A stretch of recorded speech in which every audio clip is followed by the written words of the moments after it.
Hello and welcome to lecture 9 of traveling waves. Today we will be discussing upon one of the most important problem in traveling waves, which is the numerical based upon forks. पहले भी मैं आपको बता चुका हूँ कि इसमें एक लाइन दो लाइनों से और जुड़ेगी और जो रेस्ट ऑफ टू लाइन्स है they will be in parallel, यानी एक लाइन आपकी होगी और दो लाइनें उससे और जुड़ रही हैं जो आपस में पैरेलल में होंगी, तो वो एक फोर्क का शेप बनाती हैं। तो हम देखते हैं कि उसमें अगर हमें reflected voltage wave, reflected current wave या ट्रांसमिटेड वोल्टेज वेव या ट्रांसमिटेड करंट वेव का एक्सप्रेशन निकालना पड़ जाए तो हम कैसे निकालेंगे। So let's move. Okay. So first of all, we need to study and analyze the statement of the problem. So the problem statement says a cable with surge impedance of 100 ohms is terminated in two parallel connected open wires having surge impedances of 600 ohm and 1000 ohm respectively.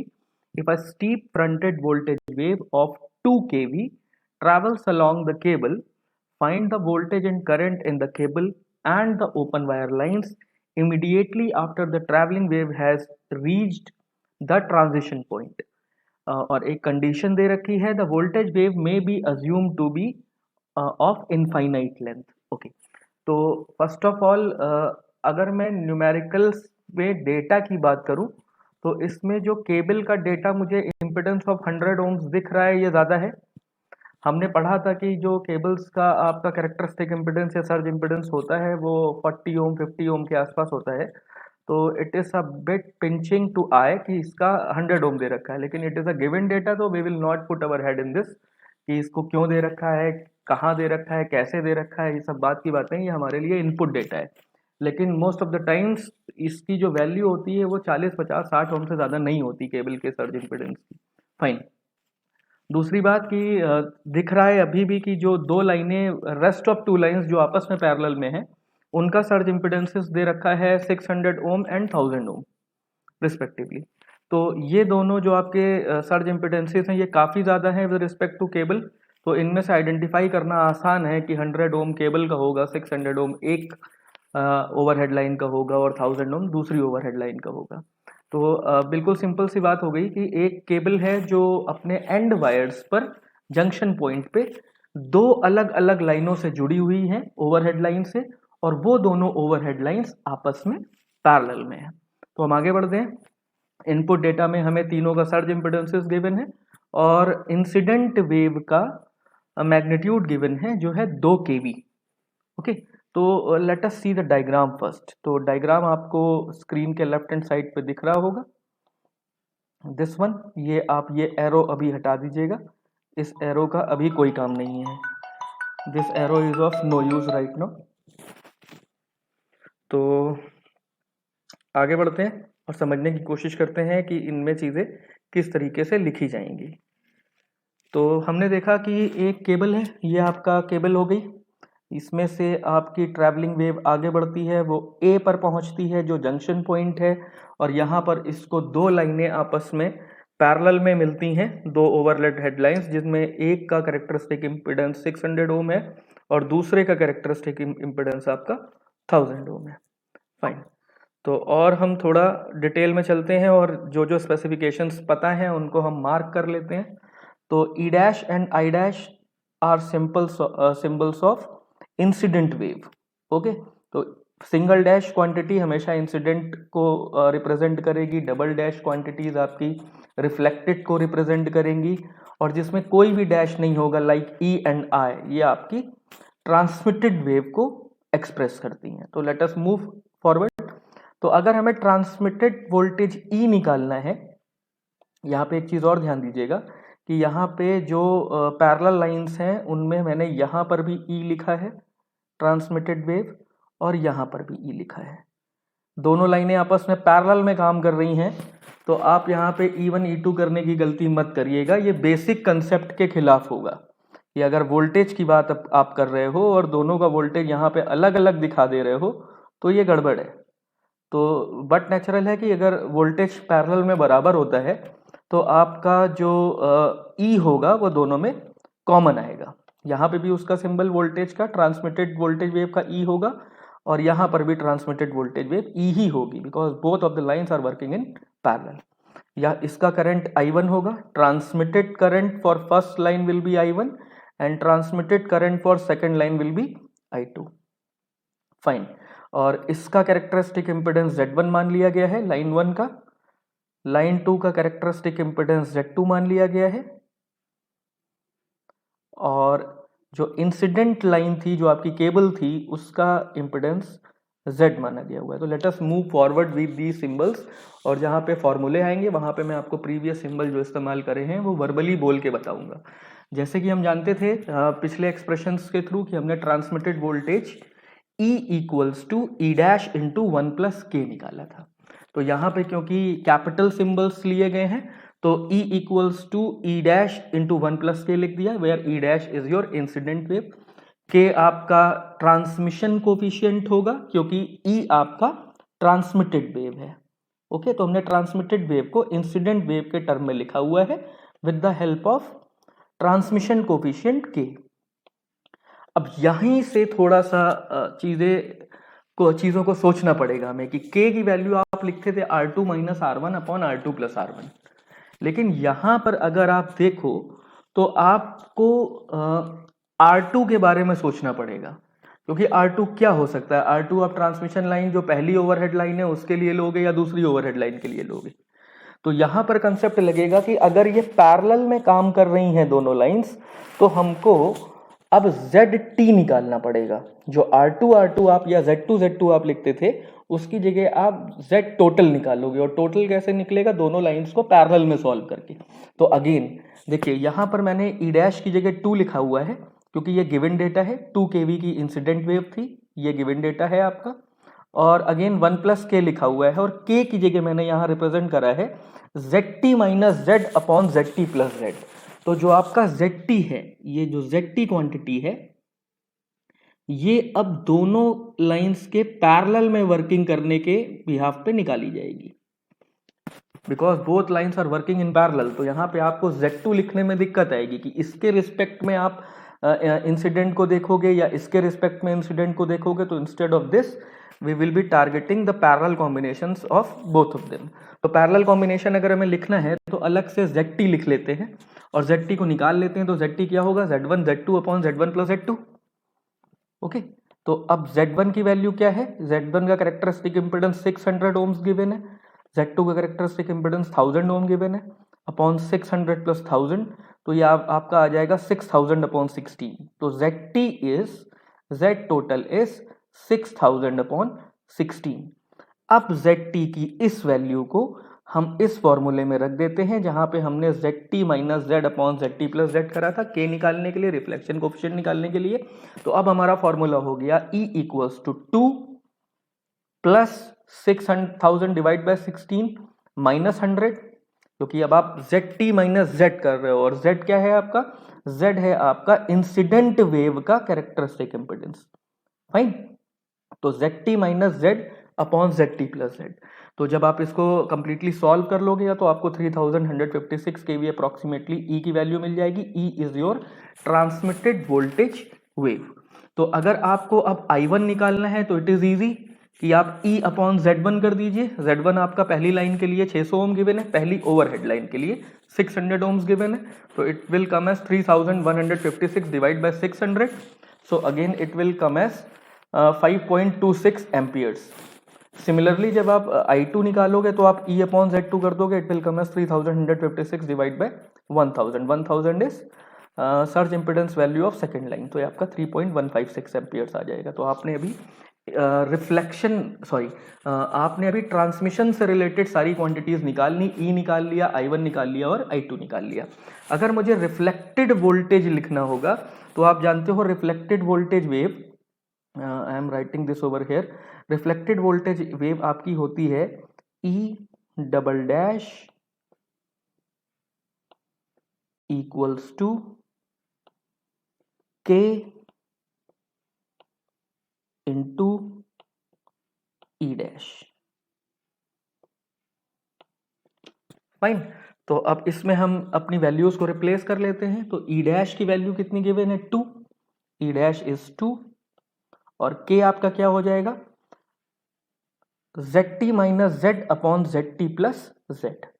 तो 6000 divide by 16 minus 100 upon 6000 upon 16 plus 100। तो ये आपका आ गया reflected voltage. तो reflected voltage comes around to be 1.158 kV। Fine. तो अगर हमें अब रिफ्लेक्टेड करंट निकालनी है तो हम क्या करेंगे, सिंपली आप V equals to I R. अब आपको करंट निकालनी है, वोल्टेज पता है तो रेजिस्टेंस से डिवाइड कर दीजिए। तो जब आप करंट निकालते हो तो करंट के लिए फॉर्मूला क्या आता था बेटा, करंट के लिए आता था I double dash equals to minus of K into I dash. Okay, तो अब ये I dash upon R naught, E dash upon R naught होता था जिसको आप आई डैश लिख देते थे। I dash was E dash upon R naught. Fine. तो अभी उसका आप रिप्लेस करके देख लीजिएगा। मेरा टारगेट था कि आपको वोल्टेज पता है तो आप इम्पिडेंस से डिवाइड कर दोगे, करंट मिल जाएगी। लेकिन नॉर्मली जो गलती होती है वो होती है साइन की। ओके, तो आप इस साइन का अपने दिमाग में रखिएगा साइन को। तो it will come as minus of 1.158 divide by 100। और इस माइनस के लिए ZT ग्रेटर देन Z है, ये भी एक कारण है कि आप अगर डायरेक्ट लिखना चाहते हो तो डायरेक्ट लिख दीजिए, वरना आप जब इसे K के टर्म में लिखोगे, जब आप K निकालने की कोशिश करोगे तो आप K के लिए ZT minus Z upon ZT plus Z करोगे तो माइनस का साइन वो बाहर आ जाएगा, क्योंकि ZT is greater than Z। Both are same things, बस उसे लिखने और समझने के तरीके हैं। तो आपको इस माइनस साइन पे कॉन्सेंट्रेट करना है कि जब आप रिफ्लेक्टेड करंट का एक्सप्रेशन लिखोगे तो it will come as I double dash equals to minus of K into I dash. तो यहाँ से आपने आई डबल डैश की वैल्यू निकाल ली और ई डबल डैश की वैल्यू निकाल ली। यानी अब तक आप निकाल चुके हैं ट्रांसमिशन से रिलेटेड तीनों quantities which were E I1 and I2, और आप निकाल चुके हैं रिफ्लेक्शन से रिलेटेड दोनों quantities which were E double dash and I double dash.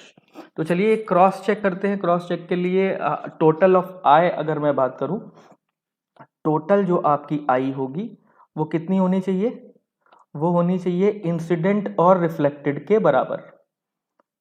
Fine. तो इंसिडेंट की वैल्यू आप इजीली निकाल सकते हो। आपको अगर इंसिडेंट वोल्टेज वेव की आप बात करते हो तो आपको उसको निकालने के लिए क्या चाहिए, आपको उसको निकालने के लिए इंसिडेंट वोल्टेज वेव का वोल्टेज चाहिए और इंसिडेंट वोल्टेज वेव का कैरेक्टरिस्टिक इम्पीडेंस चाहिए। तो वोल्टेज 2 kV दे रखा है, तो नीचे की वैल्यूज एम्पियर में है अगर करंट की, तो it will be 2 multiplied by kV है, तो आप 1000 से मल्टीप्लाई करोगे तो ये 2000 आ जाएगा आपका। फाइन, कि केवल हमने यूनिट चेंज करी है, केवी को वोल्ट में चेंज करा है। और इसका कैरेक्टरिस्टिक इम्पीडेंस इंसिडेंट वेव क्योंकि केबल में है तो केबल का कैरेक्टरिस्टिक इम्पीडेंस 100 गिवन है। तो ओवरऑल अगर मैं इसकी बात करूं तो ये आई डैश लिखा हुआ है। फाइन। और आई डबल डैश की बात करें तो I double dash you have already calculated as minus of 11.58।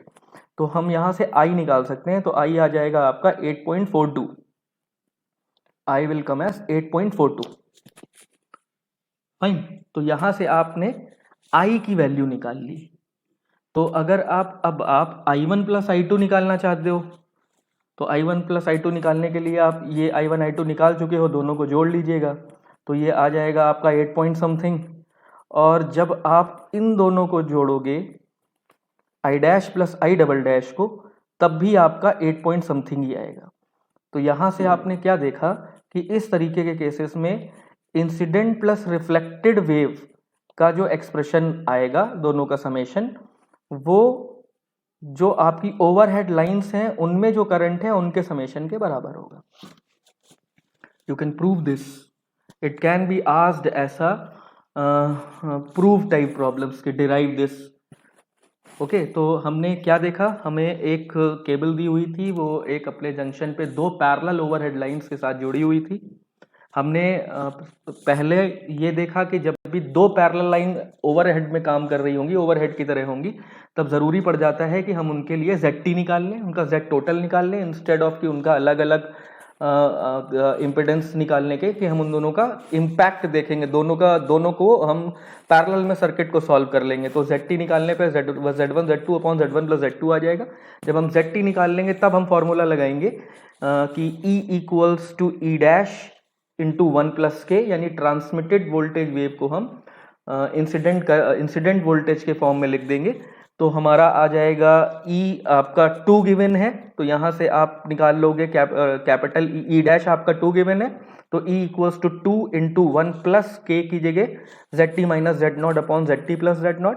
तो यहां से आपने E की वैल्यू निकाल ली। E की वैल्यू निकालने के बाद हम जो ट्रांसमिशन करंट्स हैं उन दोनों की वैल्यू निकाल सकते हैं, क्योंकि वोल्टेज तो दोनों ओवरहेड लाइन में बराबर होगा क्योंकि पैरेलल में काम कर रही है, लेकिन करंट अलग अलग होगी। तो करंट I1 I2 की वैल्यू हमने निकाल ली, तो 5.26 and 3.156 E upon Z1 E upon Z2 करके। फिर रिफ्लेक्टेड वोल्टेज निकाल लिया। Reflected voltage simply E double dash हमारा बराबर होता है E डैश इंटू के। ये फॉर्मूला मैंने यहाँ लिख रखा है, reflected voltage is K into E dash. Fine. इसी तरीके आपने I डबल डैश निकाल लिया। I डबल डैश में आपको माइनस साइन का याद रखना है कि minus of K into I dash होता है, ठीक है, या E dash upon R not, या आप I डैश लिखो उसे या E dash upon R not लिखो, वही बात होती है। तो ये this is I dash because it is E dash upon R not. तो आप E डैश निकाल चुके थे, तो इसी तरीके से आप रिफ्लेक्टेड करंट निकाल लोगे। रिफ्लेक्टेड करंट निकालने के बाद आप इसको प्रूव करने के लिए देख सकते हो कि I डैश की वैल्यू निकाल ली है, I डबल डैश की वैल्यू निकाल ली है, दोनों को आप समेट कर दीजिए तो बीच में माइनस का साइन आ जाएगा और आपको I dash plus I double dash 8.42 मिल जाएगा। फाइन। तो अगर अब हम दोनों उन करंट्स को जोड़ें, ये हमारी क्या इंसिडेंट प्लस रिफ्लेक्टेड हो गई, तो ये एक तरीके से टोटल करंट हो गई हमारी। अब हम ट्रांसमिशन करंट अगर देखें तो वो कायदे से उतनी ही होनी चाहिए, जंक्शन में जितनी पहुंच रही है उतनी ही डिवाइड होनी चाहिए, I dash plus I double dash. Okay, तो हमने फिर जब दूसरे का समेशन करा I1 प्लस I2 जो हम पहले ही निकाल चुके थे, तो हमने देखा वो भी ऑलमोस्ट उतना ही आ रहा है जितना हमारा I dash plus I double dash की वैल्यू आ रही थी। तो approximately 8.416 is almost equal to 8.42 if considered point values up to 3 or 4 decimal places. So it is proved that in these type of problems you will come across a situation where the summation of incident plus reflected wave is equal to transmission currents. Okay, transmission currents of both the lines I1 plus I2. Fine. So it is basically it was a very simple problem. It has been taken over here because it is easy. It is easy to convenient the basic to convey the basics behind these problems. तो बड़ी simple problem से मैंने आपको point wise ये बताया कि basic concepts क्या होते हैं, और इस प्रॉब्लम के फीचर में आप ये चीज़ नोट कर सकते हो कि पहले हम ZT निकालेंगे, दोनों पैरेलल लाइंस जो ओवरहेड हैं या कोई सी भी दो लाइन जो पैरेलल में है उनसे हम ZT निकाल लेंगे, और ZT को निकालने के बाद फिर हम ZT minus Z upon ZT plus Z1 plus के में K की वैल्यू रिप्लेस करके E निकालेंगे, E से फिर हम I निकाल लेंगे। दोनों लाइनों के लिए I अलग अलग होगा, I1 I2 तो अलग अलग निकाल लेंगे, और फिर हम रिफ्लेक्शन कोफिशिएंट निकाल लेंगे। फिर हम ये कंडीशन चेक कर लेंगे, अपनी प्रॉब्लम को क्रॉस चेक करने के लिए, जानने के लिए कि हमारा आंसर सही है कि नहीं। हम I dash plus I double dash equals to I1 plus I2 की कंडीशन से इसे क्रॉस चेक कर सकते हैं। So thank you. Let us meet in lecture number 10, which will be the last lecture for this unit. And your assignment, I am saying this since last 3 days, but this assignment will get uploaded today itself. Thank you. Let us meet in lecture 10.